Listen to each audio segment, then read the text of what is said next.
Perfection IAS के खास कार्यक्रम ऑडियो सीरीज में मैं आनंद कौशल आपका स्वागत करता हूं। आज का हमारा audio series state of working India 2023 की रिपोर्ट से जुड़ा है। सिविल सेवा परीक्षा के लिहाज से यह टॉपिक बेहद महत्वपूर्ण है, लिहाजा इस ऑडियो सीरीज में परीक्षा के हिसाब से महत्वपूर्ण बिंदुओं पर विस्तार से चर्चा करेंगे। यह ऑडियो सीरीज सामान्य अध्ययन प्रश्न पत्र 3 के भारतीय अर्थव्यवस्था खंड से जुड़ा है। तो आइए ऑडियो सीरीज की शुरुआत करते हैं। यह खबरों में क्यों है? अजीम प्रेमजी यूनिवर्सिटी के सेंटर फॉर सस्टेनेबल एम्प्लॉयमेंट ने state of working India 2023 report प्रकाशित की है, जो भारतीय कार्यबल के बारे में जानकारी प्रदान करती है। रिपोर्ट बेरोजगारी दर, महिलाओं की भागीदारी, अंतर पीढ़ीगत गतिशीलता और जाति आधारित कार्यबल गतिशीलता का विश्लेषण करती है। रिपोर्ट में 2018 से 2020 तक भारत की आर्थिक मंदी और उसके बाद श्रम बाजार पर कोविड-19 महामारी के प्रभाव पर प्रकाश डाला गया है। स्टेट ऑफ वर्किंग इंडिया की नवीनतम रिपोर्ट के अनुसार 25 वर्ष से कम उम्र के 42.3% स्नातक बेरोजगार हैं। रिपोर्ट के मुख्य लेखक और अजीम प्रेमजी विश्वविद्यालय में अर्थशास्त्र के प्रोफेसर अमित भोसले ने कहा, रिपोर्ट 1980 के दशक के बाद से लंबी अवधि में आर्थिक विकास, संरचनात्मक परिवर्तन और सामाजिक असमानताओं के बीच संबंधों का गहन विश्लेषण प्रस्तुत करती है और जांच करती है। श्रम बाजार पर महामारी का अल्पकालिक प्रभाव भी दर्शाती है। स्टेट ऑफ वर्किंग इंडिया 2023 की रिपोर्ट सिविल सेवा परीक्षा के हिसाब से काफी उपयोगी है, लिहाजा इस ऑडियो सीरीज में state of working India 2023 report से संबंधित सभी विषयों की पड़ताल करेंगे और इससे जुड़े खास संदर्भों पर विस्तार से चर्चा करेंगे। सबसे पहले जानेंगे कि रिपोर्ट के पीछे का उद्देश्य क्या है, रिपोर्ट किस डेटाबेस का उपयोग करती है, state of working India report 2023 के प्रमुख निष्कर्ष और आखिर में स्नातक बेरोजगारी को प्रभावित करने वाले कारकों के बारे में भी बात करेंगे। रिपोर्ट के पीछे के उद्देश्यों को जान लेते हैं। आर्थिक विकास और संरचनात्मक परिवर्तन की भारतीय कहानी महत्वपूर्ण उपलब्धियों के साथ साथ निरंतर चुनौतियों में से एक रही है। एक और 1980 के दशक के बाद से अर्थव्यवस्था तेजी से बढ़ी है, जिससे लाखों श्रमिक कृषि से बाहर चले गए और वेतनभोगी या नियमित वेतनभोगी श्रमिकों का अनुपात बढ़ गया है, जबकि आकस्मिक श्रमिकों का अनुपात गिर गया है। दूसरी ओर विनिर्माण सकल घरेलू उत्पाद या रोजगार में अपनी हिस्सेदारी बढ़ाने में विफल रहा है। इसके बजाय निर्माण और अनौपचारिक सेवाएं मुख्य रोजगार निर्माता रही है। इसके अलावा विकास और अच्छी नौकरियों के बीच संबंध कमजोर बना हुआ है। जब हम नए अवसरों की बात करते हैं तो एक और महत्वपूर्ण प्रश्न उठता है कि कौन इनका लाभ उठा सकता है और कौन नहीं। क्या विकास ने हाशिए पर रहने वाले समूहों के लिए तेजी से सुधार किया है, जिससे वे अधिक सुविधा प्राप्त समूहों के साथ जुड़ने में सक्षम हो गए हैं? इस वर्ष की रिपोर्ट इस बात पर विस्तृत नजर डालती है कि विकास और संरचनात्मक परिवर्तन का कुछ लंबे समय से चली आ रही सामाजिक असमानताओं पर क्या प्रभाव पड़ा है। हम दिखाते हैं कि 1980 के दशक के बाद से सभी मोर्चों पर महत्वपूर्ण प्रगति हुई है, लेकिन यह अभी भी एक लंबा रास्ता तय करना बाकी है। ऐसे में अब हमारे लिए यह जानना जरूरी हो जाता है कि रिपोर्ट आखिर किस डेटाबेस का उपयोग करती है। रिपोर्ट एनएसओ के रोजगार बेरोजगारी सर्वेक्षण, आवधिक श्रम बल सर्वेक्षण, राष्ट्रीय परिवार स्वास्थ्य सर्वेक्षण, उद्योगों का वार्षिक सर्वेक्षण और आर्थिक और जनसंख्या जनगणना जैसे आधिकारिक डेटाबेस का उपयोग करती है। शोधकर्ता ग्रामीण कर्नाटक और राजस्थान में किए गए अद्वितीय प्राथमिक सर्वेक्षण इंडिया वर्किंग सर्वे का भी उपयोग करते हैं। इस वर्ष की रिपोर्ट हमारे पिछले 3 संस्करणों से आगे निकल गई है। रोजगार की स्थिति और परिणाम अंतराल पर संरचनात्मक परिवर्तन के प्रभावों के अधिक सटीक अनुमान पेश करने के लिए प्रतिगमन विश्लेषण का व्यापक उपयोग करती है। आइए अब स्टेट ऑफ वर्किंग इंडिया 2023 की रिपोर्ट के प्रमुख निष्कर्षों को जान लेते हैं। 2004 के बाद से भारत में लिंग आधारित आय असमानता कैसे बदल गई है, इस पर रिपोर्ट क्या कहती है, इसे भी जान लेते हैं। रिपोर्ट के अनुसार भारत में वेतनभोगी महिला कर्मचारी अब अपने पुरुष समकक्षों के मुकाबले 76% कमाती है, जबकि 2004 में यह मात्र 70% थी, जो लिंग आधारित आय असमानताओं में कमी का संकेत देता है।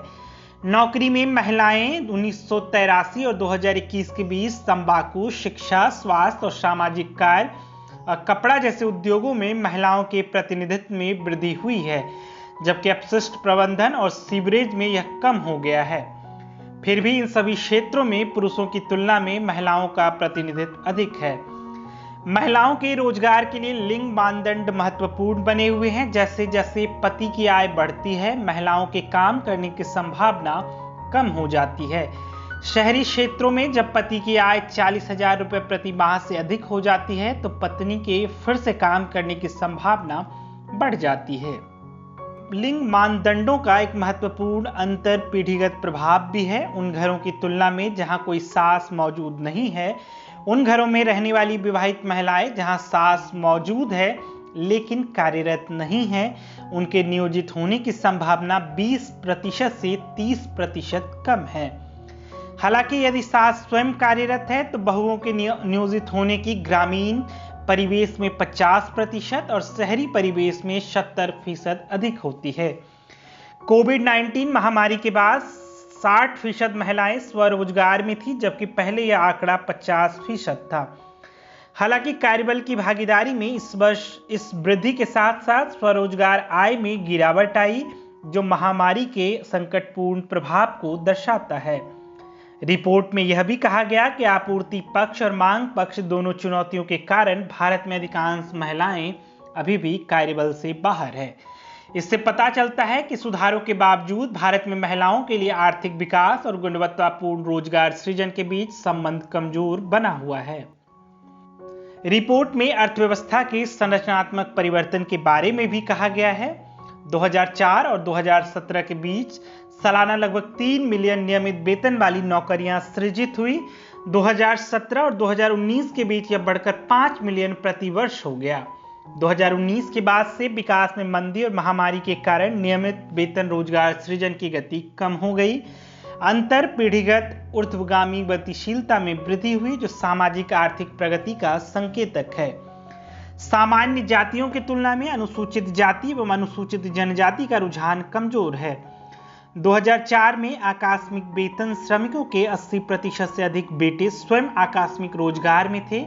यह SC, ST श्रमिकों और अन्य जातियों दोनों के लिए मामला था। गैर SC और ST जातियों के लिए 2018 तक 83% से गिरकर 53% हो गया और नियमित वेतनभोगी में भी यह गिरावट दर्ज की गई।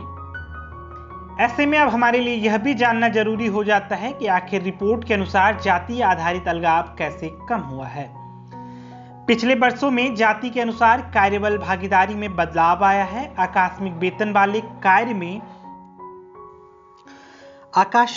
वाले कार्य में अनुसूचित जाति के श्रमिकों की हिस्सेदारी काफी कम हो गई है, लेकिन सामान्य जाति वर्ग में यह कमी अधिक स्पष्ट है। उदाहरण के लिए वर्ष 2021 में सामान्य जाति के 13% श्रमिकों की तुलना में अनुसूचित जाति के 40% श्रमिक आकस्मिक रोजगार में शामिल थे।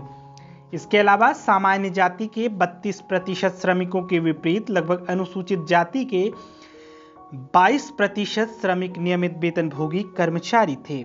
1983 और 2021 के बीच SC वर्ग से संबंधित नियमित वेतन श्रमिकों का अनुपात बढ़ गया है। 2021 में अनुसूचित जाति के 22% श्रमिकों की तुलना में सामान्य जाति के 32% श्रमिक नियमित वेतन रोजगार में थे। रिपोर्ट में यह भी निष्कर्ष निकाला गया कि फर्म स्वामित्व डेटा को भी यह देखती है। बड़े उद्यमों में सामान्य जातियों का प्रतिनिधित्व काफी हद तक अधिक है। हमने पाया कि सबसे छोटी फर्म में आकार में भी कुल कार्यबल में उनकी हिस्सेदारी की तुलना में SC और ST श्रमिकों का प्रतिनिधित्व कम है। लेकिन इससे भी महत्वपूर्ण बात यह है कि 20 से अधिक श्रमिकों को रोजगार देने वाली कंपनियों में SC और ST मालिकों का प्रतिनिधित्व मुश्किल है। तदनुसार उच्च जाति का अधिक प्रतिनिधित्व दृढ़ आकार के साथ बढ़ता है। आइए बेरोजगारी दर और शिक्षा पे भी बात कर लेते हैं। कुल बेरोजगारी दर वर्ष 2017-18 के 8.7% से घटकर वर्ष 2021-22 में 6.6% हो गई। हालांकि 25 वर्ष से कम आयु के स्नातक की बेरोजगारी दर 42.3% थी।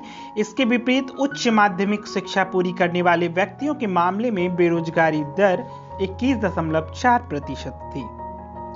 आर्थिक विकास बनाम रोजगार सृजन की बहस के बारे में भी बात कर लेते हैं, जो इस रिपोर्ट में बताया गया है।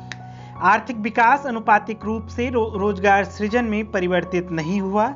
जीडीपी अर्थात सकल घरेलू उत्पाद में वृद्धि के साथ साथ रोजगार उत्पन्न करने की क्षमता में गिरावट आ रही है। कृषि से अन्य क्षेत्रों में संक्रमण ने वेतनभोगी रोजगार में बदलाव सुनिश्चित नहीं किया। 1990 के दशक के बाद से साल दर साल गैर कृषि सकल घरेलू उत्पाद की वृद्धि और गैर कृषि रोजगार वृद्धि एक दूसरे से असंबद्ध हैं, जिससे पता चलता है कि तेजी से विकास को बढ़ावा देने वाली नीतियों को तेजी से रोजगार सृजन को बढ़ावा देने की आवश्यकता नहीं है। हालांकि 2004 और 2019 के बीच औसत वृद्धि अच्छे रोजगार में तब्दील हो गई।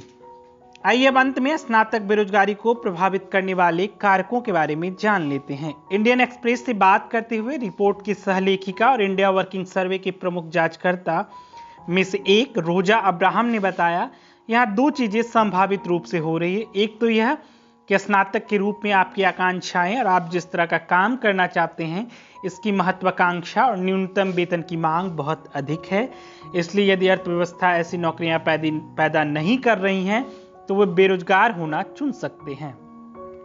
अब्राहम के अनुसार ही इसका दूसरा संभावित कारण यह हो सकता है कि स्नातक स्तर की शिक्षा प्राप्त करने वाले उच्च आय वाले घरों से आते हैं या कम से कम एक अच्छी नौकरी वाले माता पिता के साथ आते हैं। उस प्रकार के युवाओं के लिए उनके पास बेरोजगार रहने की विलासिता है, उन्हें आवश्यक रूप से धन लाने की आवश्यकता नहीं है। यही कारण है कि आप उस श्रेणी के लिए उच्च बेरोजगारी की संख्या को देखते हैं। आज के ऑडियो सीरीज में इतना ही, फिर मिलते हैं एक नए विषय के साथ। तब तक हमसे जुड़े रहिए। धन्यवाद।